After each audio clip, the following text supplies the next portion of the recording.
안녕하세요. 개포동 행복부동산 민재쌤입니다. 어제 국토교통부를 비롯한 정부 부처에서 4가지 부동산 관련 보도자료를 발표하였습니다. 정부가 연초부터 이렇게 부동산 시장 정상화에 목을 매는 이유는 그만큼 부동산 시장 상황이 악화된 상황이라고 이해하시면 되겠습니다. 그래서 어제 정부에서 발표된 4가지 보도자료를 근거로 해서 그 핵심 내용이 뭔지, 또 현재 실제 개포 지역의 시장 상황이 어떤지, 이런 사항에 대해서 자세하게 안내 말씀드리도록 하겠습니다.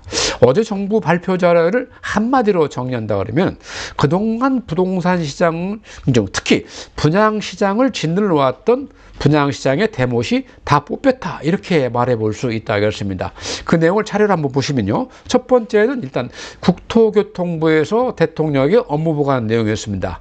여기도 부동산 시장에 관련된 중요한 내용들이 나오고요. 두 번째 보도자료는 주택시장 연착륙과 서민 취약계층에 대한 주거 안정 대책을 담고 있고요.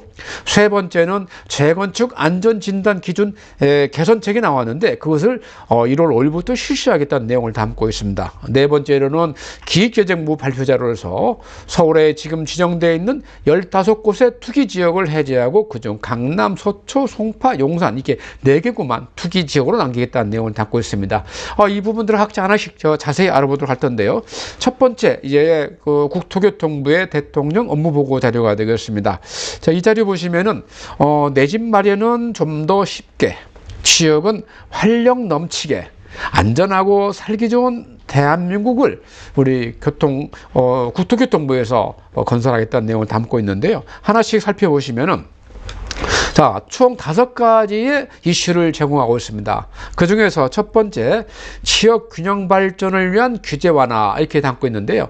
여기에는 이 비수도권 지역의 그린벨트 해제를 지자체장에게 확대 이양하겠다는 내용을 담고 있습니다. 이것도 토지 부분에서는 상당히 중요한 내용이 되겠고요. 두 번째, 주택시장 안전과 주거 약자 복지 구현이라는 내용인데, 여기가 이제 어제 발표 내용의 주원 내용이 되겠습니다. 주로 분양시장의 안정화에 대한 내용을 담고 있고요. 세 번째, 국민 편의와 미래 산업 기반인 교통 혁신하겠다.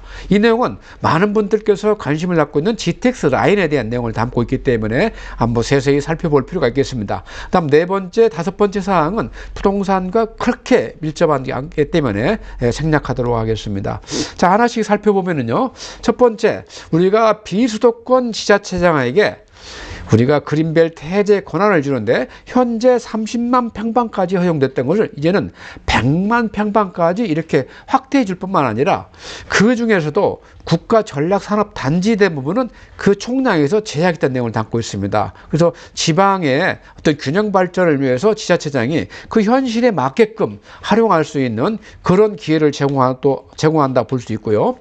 두 번째가 이제 주 내용이 될 텐데, 부동산 시장 정상화, 주택 공급 기반 강화, 2가지 내용을 담고 있죠. 그래서 일단 규제 완화를 담고 있는데, 규제 완화는 지금 현재 조정 대상 구역 같은 경우는 임기 초에 새 정부가 출발하기 전에는 약 112곳에 이르던 것을 현재 4개, 강남, 서초, 송파, 용산구, 이 4개구로만 남겼다는 내용을 담고 있고요. 그 다음에 내 집 마련의 과정, 청약부터 그 대출, 그 다음에 이동까지 전부 다 좀 더 이렇게 규제를 완화해서 청약도 좀 수월하게 하고, 모든 주택의 중도금 대출도 허용하게 하고, 그 다음에 실거주의 의무도 해제할 뿐만 아니라 전매 제한도 좀 완화시켜서 이렇게 이동 자유도 좀 더 확대하는 그런 기회를 제공하도록 하겠습니다. 또 우리가 그동안 재정비 사업에, 특히 재건축 사업에 큰 걸림돌이 됐던 재정비 사업의 규제를 좀 더 완화시킨다는 내용을 담고 있고요. 그 다음에 참 많은 부분이 관심을 가지고 있죠. 1기 신도시 정비계획을 이관한 특별법을 금년 2월에 국회에 제출하겠다는 내용을 담고 있습니다. 그 다음에 최근 들어서 우리가 이 분양장의 이 공급자, 주택 공급자의 유동성을 강화하기 위해서 공급자에 대한 신용 보강한다는 내용을 담고 있습니다. 상당히 많은 내용이 있는데 하나씩 알아보도록 하기 전에 나머지 부분도 한번 같이 보겠습니다. 자, 법과 원칙에 기반한 산업질서 기반 확립, 이게 부동산과 크게 관련이 없어 보이고요. 그 다음에 교통 인프라 확충에 관한 내용인데, 아까 말씀드린 대로 이 GTX 특히 윤석열 대통령이 직접 지시한 내용입니다. 자, GTX-A는 금년 4, 3일까지 시험 운행을 하라. GTX-B라에는 이건 빨리 준비를 해서 예비 타당성을 금년 연말까지 마쳐라. GTX-C라인은 금년까지 착공할 수 있도록 모든 준비에 만전을 기하라. 그 다음에 나머지 D, F, GTX 라인도 실질적으로 임기 내에 진행될 수 있도록 준비하라고 이렇게 지시를 내렸습니다. 상당히 지방에서는 반가운 소식이라고 말할 수가 있죠. 그 다음에 이제 주택시장 연착륙과 서민 취약계층의 주거안정을 대책을 담고 있는데요. 이 내용을 하나씩 살펴보시면은 두 가지 내용을 말하고 있습니다. 첫 번째가 시장 변화에 부응하는 부동산 시장 정상화를 담고 있고요. 두 번째는 두텁고 촘촘한 주거복지 구현 이런 내용을 담고 있습니다. 근데 오늘 제가 말씀드릴 내용은 첫 번째 시장 안정화 내용에 초점을 맞춰보도록 하겠습니다. 자, 이제 시장 안정화된 정책을 발표했는데 총 9가지를 담고 있어요. 하나씩 알아볼 텐데요. 첫 번째는 일단 규제 지역을 해제하겠다. 아까 말씀드린 대로 임기 초에 조정 대상 구역이 115곳이었는데 이제 4곳으로 찌고, 투기 과열 지구도 29곳에서 4곳으로 찌고, 투기 지역도 15곳에서 4곳으로 찌는 이런 규제 지역 어제 발표하고 이게 시행을 1월 5일부터 실시하게 되어 있습니다. 그다음 민간 택지 분양가 상한제 적용 지역도 광범위하게 해제하겠다는 얘기입니다. 지금 현재 전국에 총 322개 동이 지금 민간 택지 분양가 상한제 적용 지역인데 이것을 과감히 줄여서 약 40개로 줄이겠다는 정책을 발표했고요. 세 번째는 전매 제한도 완화시켜서 우리가 분양받은 주택을 쉽게 매매할 수 있도록 자유를 허용하겠다는 내용을 담고 있습니다. 네 번째로는 수도권 분양가 상한제 실거주 의무를 아예 폐지하겠다는 것입니다. 지금은 이제 분양가 상한 지역에서 분양 당첨되면은 그 점수가 또 분양 가격과 시세 차이에 따라서 3년에서 5년 사이 실거주 의무가 있는데 그 의무를 완전히 폐지하겠다는 거예요. 그 다음에 다섯 번째는 중도금 대출 보증 분양가 기준을 폐지하겠다는 얘기입니다. 지금 중도금 대출을 해주는데 현재 그 금액이 분양가가 12억에 막혀 있어요. 근데 12억을 허물어서 금액 불문하고 다 중도금 대출을 받을 수 있도록 하겠다는 내용을 담고 있고요. 여섯 번째는 특별 공급의 분양가 기준을 폐지하겠다. 이게 특별 공급 대상, 다자녀 가구라든가 아니면 국고 유공자라든가 많은 사람들이 이제 특별 공급 대상자가 되는데 그 부분은 분양가가 9억 이상 되는 대출을 받을 수 없게 만들었어요. 근데 그것도 한도를 없애겠다는 내용을 담고 있습니다. 자, 일곱 번째로 보면은 자, 1주택자 청약 당첨자 기존주택 처분 의무 폐지하겠다. 이건 내가 1주택 가진 상태에서 청약에서 당첨되면은 2년 내지 3년 내에 기존주택을 처분할 의무가 있는데 그것도 폐지하겠다는 얘기예요. 그래서 2주택 되는 것은 지금 허용하겠다는 얘기입니다. 오히려 권장하고 있다고 볼 수가 있죠. 지난 12월 21일 대책에서 조정 대상 지역 불문하고 2주택까지는 양도세 중과도 한시 배제하고 종부세는 아예 2주택까지는 중과 배제를 하지 않았습니까? 그래서 지난 12월 21일에는 다주택자들에게 주택을 좀 더 사라 이렇게 권유했다 그러면 이번에 발표된 1월 3일 대책은 무주택자나 1주택자가 분양시장에 좀 더 적극적으로 활용해서 자가를 마련하라 이렇게 권유하고 있다고 정리해 볼 수 있겠습니다. 여덟 번째, 무순위 청약 자격 요건 완화인데요. 지금 예를 들어서 미분양이 나서 무순위자한테 분양할 때는 그 무순위자도 해당 지역의 거주 요건이 있습니다. 근데 그것을 이제는 폐지해서 전국에서 있는 사람이 다 청약을 할 수 있도록 기회를 확대하겠다는 내용이죠. 아홉 번째는 허그에서 PF 대출 보증을 확대하겠다. 지금 이렇게 공급자 분양시장에서 유동성 부족으로 많이 곤란을 겪고 있는데 그걸 허그를 통해서 최소 5조 원에 해당하는 그런 보증 한도를 늘려서 유동성 공급을 원활히 하겠다는 내용을 담고 있습니다. 그리고 전체적으로 보시면은 이 내용들이 총 9가지지만은 사용되는 단어들이 해제, 폐지, 이렇게 확대 이렇게 되지 않습니까? 상당히 시장을 정상화시키는 방향으로 하고 있는데 이 9가지를 하나로 요약하면은 분양시장 안정화에 중점을 맞춘 대책이다 이렇게 정리해 볼 수 있습니다. 특히 여기서 연이어 수 있는 것은 단군 이래 최대의 재건축 사업지로 알려지고 있는 둔촌주공이 작년 12월 15일 계약 당첨 발표하고 금주 토요일부터 계약을 실시합니다. 그래서 이런 분양시장의 안정화 대책이 둔촌주공 계약률을 좀 높일 수 있는데 잘 활용될 수 있기를 바라겠습니다. 자, 이제 세부 내용을 하나씩 알아볼 텐데요. 첫 번째, 규제지의 개제. 아까 말씀드린 대로 현재 대한민국에는 29군데 투기과열지구, 그 다음에 36곳의 조정대상지역이 있는데 이걸 다 해제하고 지금은 강남, 서초, 송파, 용산 이 4곳만 투기과열지구 및 조정대상지역으로 남겨놨겠다는 얘기예요. 또 투기지구도 지금 서울에 15개구를 돼 있는데 이것을 강남, 서초, 송파, 용산 이 4개국만 남기고 나머지는 다 투기지역에서 해야 되겠다는 내용을 담고 있습니다. 그래서 이런 규제적 해제는 언제부터 발효된다? 1월 5일부터 효력이 발효된다는 사실입니다. 그래서 이쪽에 1월 5일부터 실질적으로 주택을 구입하거나 아니면은 뭐 세금 계산할 때 상당히 주의할 필요가 있다고 볼 수 있겠죠.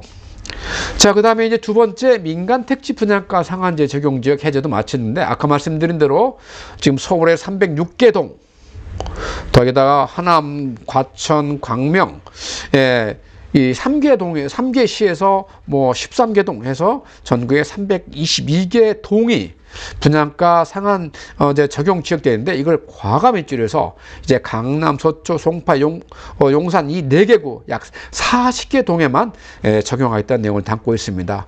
이것도 마찬가지로 1월 5일자로 효력을 발행하고요. 이뿐만 아니라 도시복합사업 또 주거재생혁신지구에서 나오는 분양가 상한 지역 적용 배제도 이 주택법이 개정되는 대로 이렇게 적용하도록 하겠다는 내용을 담고 있습니다.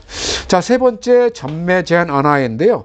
이것이 이제 우리가 분양받으면은 이것을 내가 무조건 최소한도 지역에 따라서 5년에서 10년을 팔 수 없게 돼 있는데 이것을 과감히 줄여서 3년에 또는 비수도권 1년으로 낮춰주겠다는 내용을 담고 있습니다. 상당히 파격적이라고 볼 수 있는데 이것은 실질적으로 분양시장의 청약률을 낮추는 아주 큰 걸림돌이었거든요. 이런 것들이 하나씩 제거되면서 정말로 분양시장의 대모션 하나씩 빠져나가고 있다, 이렇게 말씀드릴 수 있죠.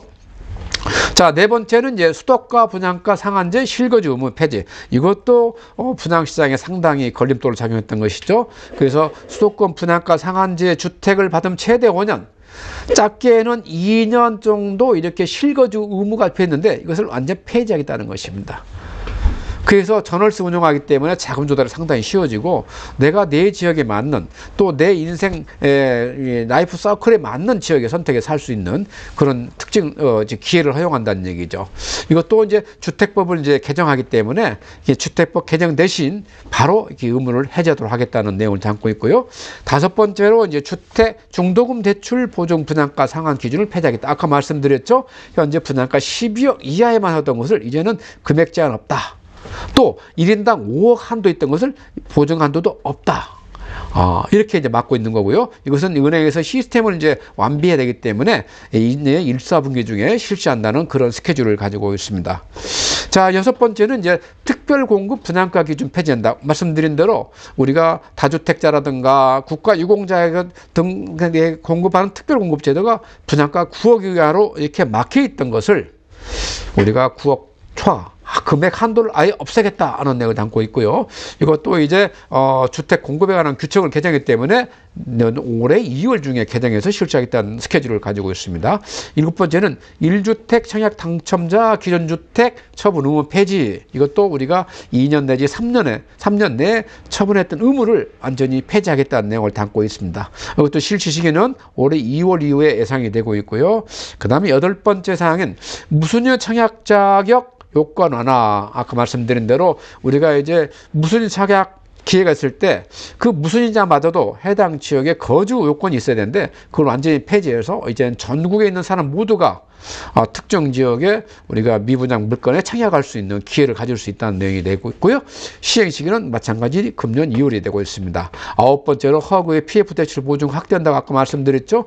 이건 상당히 분양자, 주택 공급자의 유동성의 짐을 덜어줄 수 있는 대책으로 생각합니다. 그래서 PF 대출을 확대할 뿐만 아니라 이게 PF 대출 A, B, CP라는 건 통상 단기인데 이 단기를 대출을 전환한다는 이것도 상당히 큰 유동성 확보에 도움이 되는 그런 프로그램을 볼 수가 있고요. 지금 미분양에 대해서는 이미 5조 원 한도 실시하고 있습니다. 그래서 이것은 분양 중인 주택에 대해서 다시 5조 원 규모로 이렇게 실시하고 있다는 얘기고요. 이것도 1월 2일 기준으로 이미 실시하고 있어 신청을 받고 있습니다. 자, 그 다음 두 번째 보도자료인데요. 이것은 이제 재건축 안전진단 기준을 작년에 12월에 발표했었죠. 그 내용을 올 1월 5일부터 실시한다는 내용을 담고 있습니다. 하나씩 알아보면은, 자, 첫 번째 우리가 재건축 진단 항목 비중을 계산한다는 얘기죠. 현재는 우리가 구조 안전성이 50%, 주거 환경이 15%, 그 다음에 설비 노후도가 25%, 비용 편익이 10% 이렇게 해서 구조 안전성이 아주 중요한 비중을 차지해서 구조 안전성을 통과하지 않은 모든 재건축이 아예 불가능하게 만들었던 거예요. 근데 이제는 그것을 완화해서 구조 안전성과 주거 환경과 설비 노후도가 각각 30%, 비용 편익이 10%로 가게 해서 우리가 그동안에 재건축을 억압하다시피 하는 못하게 했던 커다란 대못이 이번 기회에 뽑혀서 당장 1월 5일부터 실시된다는 거 염두에 두시기 바라겠습니다. 자, 두 번째는 이제 조건부 재건축 범위 조정인데요. 그동안에는 우리가 30% 평가에서 30점 이하가 나와야만 재건축이 되었고 30점부터 55점까지 조건부 재건축이었대요. 근데 이것을 갖다가 45점 이하는 재건축을 행하고 45점부터 55점까지 재건축 범위를 조건부 재건축을 줄인 거예요. 그만큼 재건축이 활성화가 되겠죠. 활발하게 되겠죠. 이것도 재건축 사업에 상당히 긍정적인 효과를 가져올 걸로 예상이 되고 있습니다. 자, 세 번째로 이제 적정성 검토 지시인데, 지금은 한번 적정성 검토하면 예를 들어서 예비 진단 통과하더라도 정밀 진단 떠서 통과 실패하면은 처음부터 다시 한다는 거예요. 그 다음에 적정성 검토 대상도 30에서 55점 사이 전부 됐던 거예요. 그러니까 조건부 대상은 전부 됐던 건데, 이제는 조건부 대상이 45점부터 55점이니까 무조건 이것도 범위 확 줄어드는 것이죠. 이것도 이제 진행 절차도 지자체장이 판단해서 요구하는 것만, 필요하다는 것만 하고, 그것도 대상 검토 범위도 모두 하는 게 아니라 평가 항목에 평가하는 항목에 하겠다는 거예요. 그래서 적정성 검토에서도 굉장히 재건축 진행이 수월하게 진행될 수 있도록 이렇게 숨통을 튀어놨다, 이렇게 말씀드릴 수 있겠습니다. 그 다음에 이제 그래서 현재 안전진단이 완료된 우리가 46개 동 단지를 이렇게 새로운 기준에 대판정하면 어떤 일이 벌어질까요? 자, 현재는 재건축이 대상이 하나도 없어요. 근데 이거 새로운 기준을 정하면은 무려 12개가 재건축 대상이 된다는 얘기입니다. 상당히 많은 것이죠. 유지보수는 21개에서 11개로 줄어드는 거예요. 그만큼 재건축이 활성화될 수 있는 그런 기준으로 바뀌고 있다는 것이죠. 자, 이것을 한 줄로 한번 정리해 보도록 하겠습니다. 오늘 좀 대충을 제가 느낀 느낌은 지금 시장에 폭락론, 장기 하락론 다양한 말이 있습니다만은 이런 말이 있죠. 아무리 하늘에 두터운 먹구름이 끼어도 태양이 사라지는 거 아니다. 태양은 항상 그 자리에 있다. 주택시장에서 우리가 주택 가격 결정하는 건 많은 요소가 있지만 때에 따라서는 이번 같은 그런 금리의 급등에 따라서는 실질적으로 본질이 가려지고 훼손된 경우가 있다는 얘기입니다. 그래서 정부에서도 그런데 초점을 맞춰서 부동산 정책에 대해서 많은 변화를 주고 있으나 아직 시장의 기류는 바꿀 수가 없는 형편인 거예요. 우리가 지난 정부에서 수많은 규제 정책이 나왔지만 시장의 기류를 바꾸지 없었지. 지금 정부 정책을 통해서는 기류를 바꾸는 어렵다. 다만 시장의 에너지는 좀 더 커져가고 있다, 이렇게 말씀드리겠고요. 현재 지금 이 강남 개포동 쪽에서는 지금 움직일 수 움직입니다. 일단 매수 문의가 많아지고 실질적으로 현장 가서 답사하고 매매 거래가 과거에 비해서 지난 10월, 11월에 비해서 12월부터 조금씩 우리가 바람이 일고 있다는 것은 알아두시기 바라겠고요. 이게 정책 정파할 시 우리가 가끔 지켜볼 용어가 있습니다. 오늘도 제가 이렇게 용어를 빨간색 표시해드렸죠. 해제, 폐지, 확대 이런 말이 나왔죠. 이제 이런 용어들이 한 단계 더 거쳐서 특례, 예를 들어 특례 보금자리론, 조세 특례 이런 식으로 나와야 본격적인 부양책이 되는 것이죠. 그래서 우리가 시장을 볼 때, 정부 정책 발표를 볼 때 이런 용어 변화도 한번 살펴보면은 정책 투자 판단한테 상당한 도움이 될 수 있다 생각을 합니다. 오늘은 이렇게 1월 3일 날 정부에서 발표된 4가지 보도자를 근거해서 실제 분양시장에 초점 맞춘 그런 정책 내용을 안내해 드렸습니다. 기타 부동산이나 부동산 시장 세금에 대해서 궁금한 사항이 있으면 언제든지 전화 주시기 바라겠습니다. 시청해 주셔서 대단히 감사합니다.